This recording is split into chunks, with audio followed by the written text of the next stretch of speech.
So, I was watching TV the other day and my favorite television show was on, Bewitched. It's actually my mom's favorite television show, which is sort of why I'm named Darren, after Darren Stevens, but my parents spelled my name differently, so no one would think that I was named after a TV character. But I totally am. So, anywho, I was watching Bewitched the other day, and I started to feel really sorry for Mrs. Kravitz, you know, the nosy next-door neighbor from across the street, because it was one of those episodes where Mrs. Kravitz is just doing the vacuuming in her house, minding her own business, when she happens to look out the window across the street at 1164 Morning Glory Circle, you know, the Stevens house, and she sees Samantha Stevens, and she's all dressed in black, and she's flying in a circle over the house. So Mrs. Kravitz freaks out.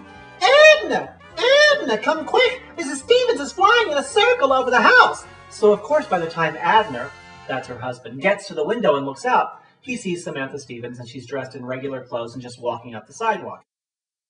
So he looks at his wife and says, "Have you had your medication today, Gladys?"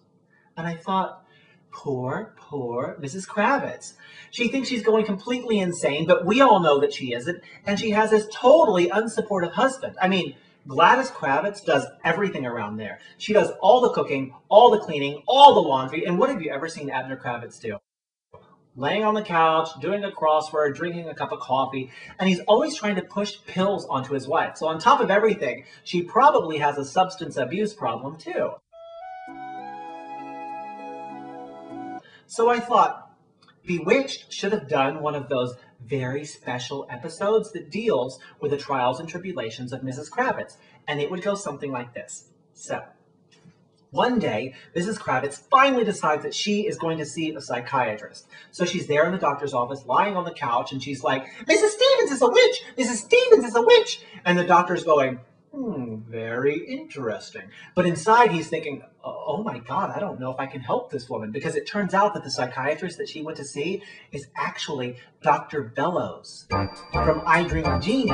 And so he's always seeing these kind of crazy things that she's describing. So she's saying, "One time Mr. Stevens turned into a monkey." And he says, "Major Anthony Nelson was in a space capsule once and he turned into a monkey." "Well, one time Mr. Stevens was dressed like a pilgrim." "Major Anthony Nelson came to our house once and he was dressed in a toga." So it goes back and forth, and they're not really helping each other, but they keep up the sessions because they have a lot in common. Well, after several months of this, Dr. Bellows and Mrs. Kravitz fall in love. And it's a little bit of a problem because they're both married, but it's not a huge problem because you know that Abner Kravitz would love to get a divorce from Mrs. Kravitz because A, he doesn't appreciate her, B, he thinks she's insane, and C, she's not very attractive. On the other hand, Dr. Bellows is married to Amanda Bellows, who is much more attractive than he is, and she would love a chance to be single again. Plus, it's a well-known fact that she's the NASA whore of Cape Canaveral, and she has the hots for Major Roger Healy, and she would love a chance to go for it. So, Dr. Bellows and Mrs. Kravitz divorce their spouses, and they get married, and they go on this fabulous honeymoon cruise, and it's great because they're in love. And it's exciting and new.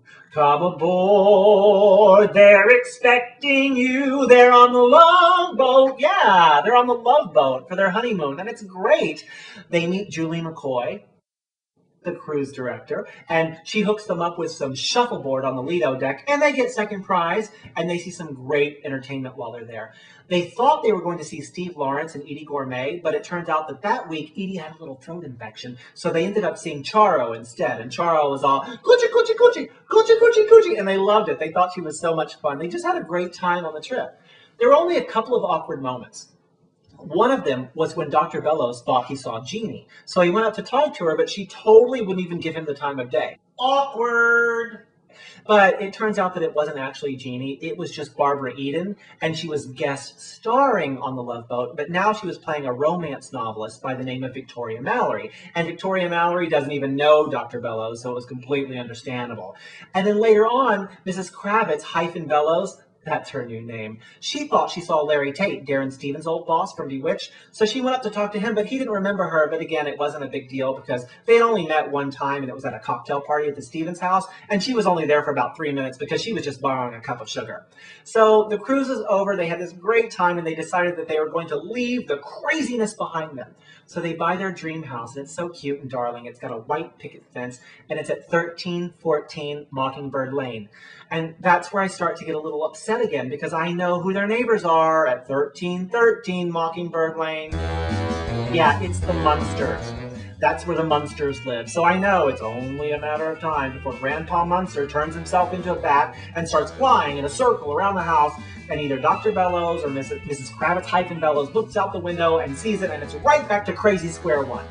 But right there, I thought it would be a great place to be continued.